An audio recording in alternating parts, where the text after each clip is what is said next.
नमस्कार बच्चों, स्वागत है आपके अपने YouTube channel Anand and Suman academic में। आज मैं एक चैप्टर फैक्टराइजेशन को डिस्कस करने जा रहा हूं। इस चैप्टर में हम लोग देखेंगे कि फैक्टराइजेशन क्या होता है, व्हाट इज फैक्टराइजेशन। इसमें हम लोग और कवर करने वाले हैं common method, grouping method, identities and कुछ क्वेश्चंस के एग्जांपल्स को लेके हम इस चैप्टर को समझने वाले हैं। ये फैक्टराइजेशन होता क्या है, तो इस फैक्टराइजेशन को हम लोग कहते हैं to express a given polynomial as the product of the polynomials. Example के लिए दें तो हम लोग देख पा रहे हैं कि 5x² प्लस 10 ये आपका एक पोलिनोमियल दिया हुआ है। इस पोलिनोमियल्स में हम लोग देख पा रहे हैं कि ये पोलिनोमियल्स अभी ऐड के फॉर्म में टर्मेट है। इसमें आपका टर्म्स भी है और टर्म्स जो है आपको ऐड में है। इसी अलजेब्रिक एक्सप्रेशन को जब हम लोग प्रोडक्ट में लिख देते हैं, इट मींस अगर इसको हम कहें तो 5x² प्लस 2 कैसे लिखे हैं इसको हम आगे वीडियो में देखेंगे। तो ये जो आपका एक्सप्रेशन था, इस एक्सप्रेशन को हमने इस तरह से लिख दिया। यही मेथड को हम लोग कहते हैं फैक्टराइजेशन। कैसे हम लोग फैक्टराइजेशन करते हैं आइए हम लोग देखते हैं। तो सबसे पहले फैक्टराइजेशन पढ़ने से पहले कुछ वर्ड हम लोग जानकारी ले लेना चाहिए, जैसे वेरिएबल क्या होता है, what is variable, what is constant, terms क्या होते हैं, ये सारा जानकारी होना चाहिए। तो वेरिएबल्स के बारे में जानते हैं कि जितने भी अल्फाबेट लेटर होते हैं A to Z, उस सारे लेटर्स को हम लोग वेरिएबल कहते हैं। Alphabet letters A to Z को हम लोग क्या कहते हैं, वेरिएबल कहते हैं। और इसका जो वैल्यू होता है ऑलवेज चेंज होता है। वैल्यू क्या होता है, चेंज करता है क्वेश्चन के आधार पे, सिचुएशन के आधार पे। कांस्टेंट क्या होता है, तो जितने भी नंबर्स हैं, चाहे तो निगेटिव नंबर हो, पॉजिटिव नंबर हो या जीरो हो, उस सारे नंबर्स को हम लोग कहते हैं कांस्टेंट। इट मींस जितने भी इंटीजर्स हैं, फ्रैक्शनल नंबर्स हैं, सारे नंबर्स को हम लोग कांस्टेंट करते हैं। और कांस्टेंट का वैल्यू जो होता है वो फिक्स्ड होता है। कांस्टेंट का वैल्यू क्या होता है, फिक्स्ड होता है, मतलब इसका वैल्यू कभी चेंज नहीं करेगा। जैसे हम कह सकते हैं कि ये 9 जो है इसका वैल्यू 9 है। आप नर्सरी के बच्चों से पूछिए, इसका वैल्यू 9 बताएगा। क्लास 10 के बच्चों से पूछिए, इसका वैल्यू 9 बताएगा। कहीं भी स्टेट में जाइए, इसका वैल्यू 9 ही बताएगा। तो इसका वैल्यू फिक्स होता है। तो जिसका वैल्यू फिक्स होता है उसको हम कांस्टेंट कहते हैं। नाउ हम लोग देखने वाले हैं टर्म्स को। ये टर्म्स क्या होता है, तो टर्म्स के बारे में हम लोग जानते हैं कॉम्बिनेशन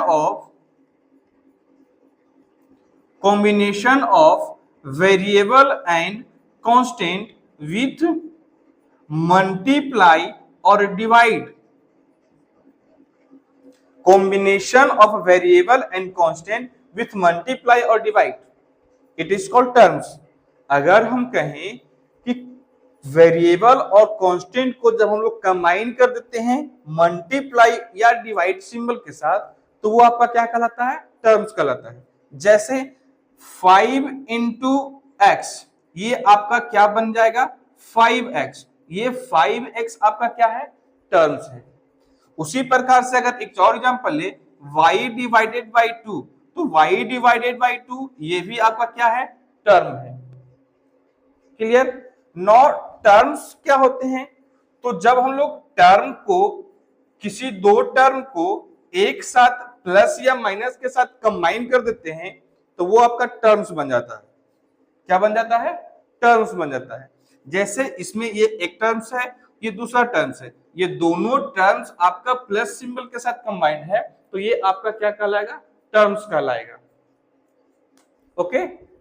नाउ नेक्स्ट हम लोग क्या देखेंगे कि ये टर्म्स जो होते हैं वो सिंगल वेरिएबल्स भी होते हैं और सिंगल कांस्टेंट भी होते हैं।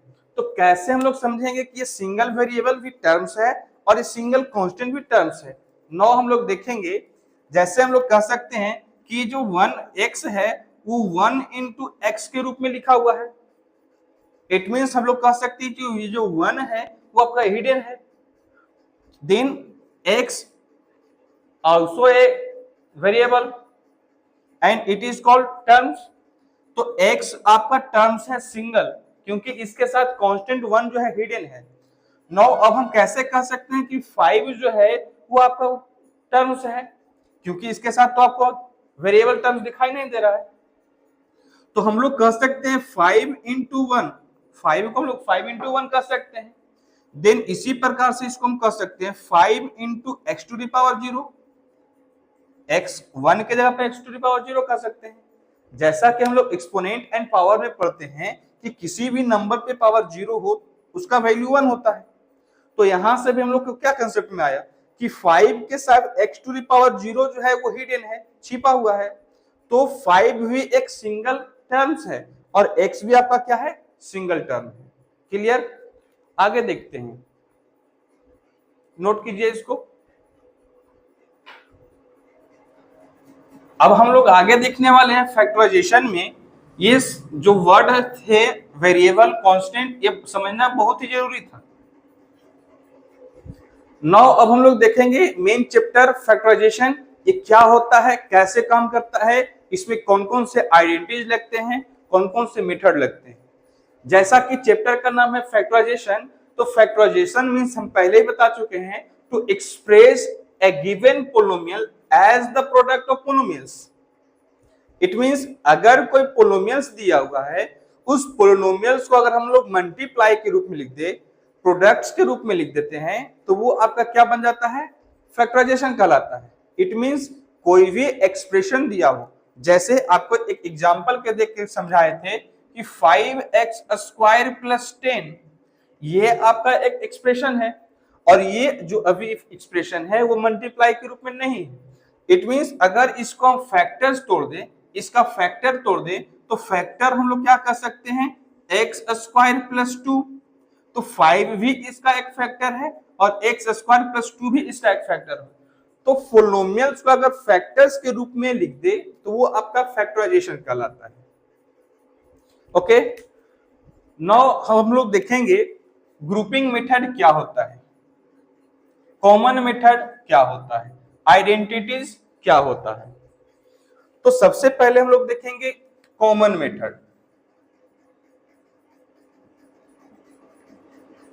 क्या देखने वाले हैं, कॉमन मेथड। तो पहले आपको कॉमन का मतलब पता रहना चाहिए। जैसे एक एग्जांपल लिए 2x plus 4y, 2x plus 4y।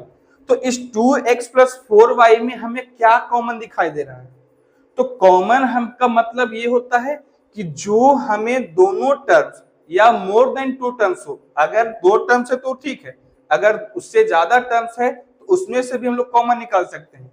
तो अगर 2x और 4y में हम लोग कॉमन देखें तो यहां हम कह सकते हैं कि ये 2 जो है इसके साथ मल्टीप्लाई में है, मतलब 2 इंटू एक्स, प्लस 4y को हम कह सकते हैं 2 इंटू y। इट मींस यहां से हमको पता चल रहा है कि ये 2 और 2 दोनों में कॉमन है, मतलब दोनों में लिखा हुआ है। तो जो दोनों में हमें पता चलता है वही हम लोग क्या करते हैं, कॉमन करते हैं। और कॉमन का मतलब ये होता है बाय HCF। HCF मतलब दोनों का HCF क्या है, जैसे 2 और 4 का HCF क्या होगा, तो 2 होगा।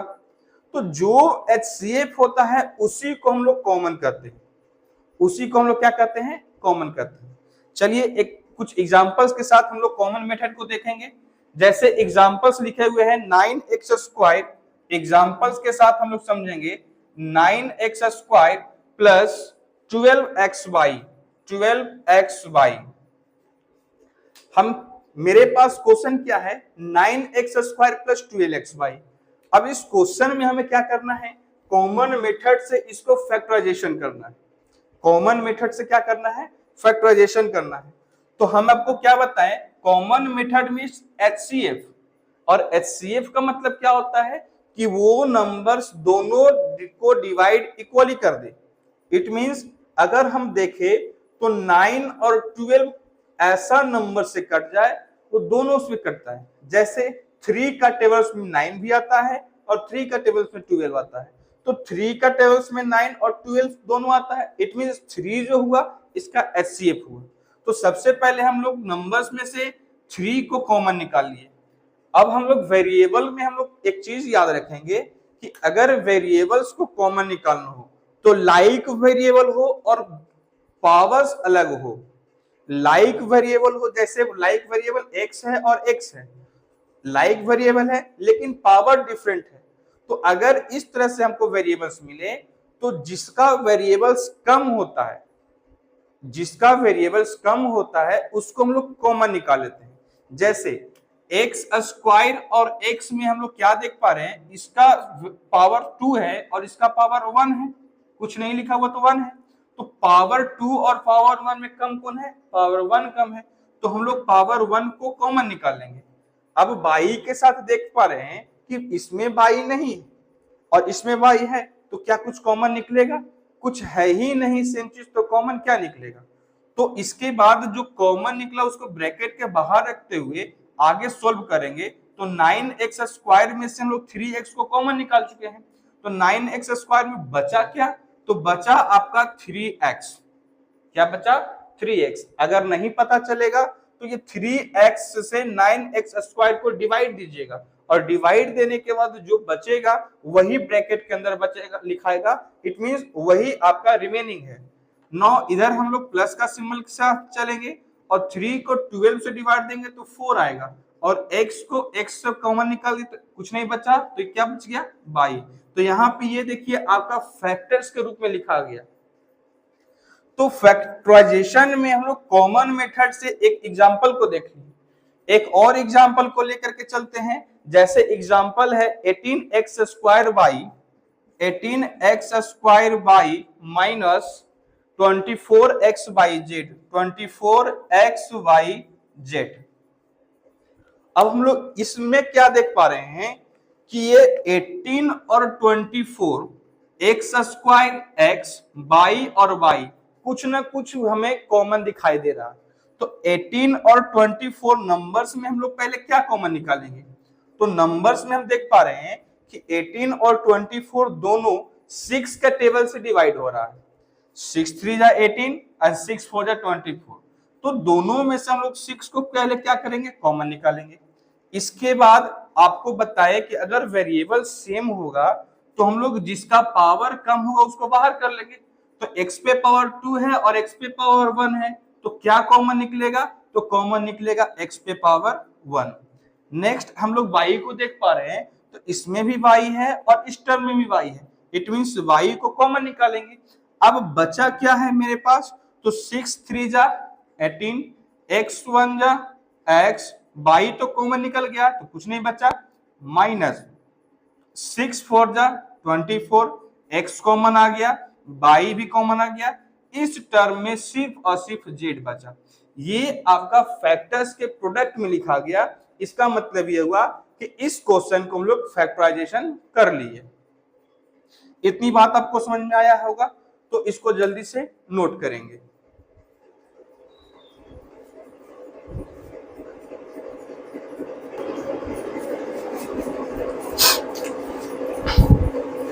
चलिए, तो अब हम लोग कुछ और एग्जांपल्स के साथ कॉमन मेथड को देखेंगे।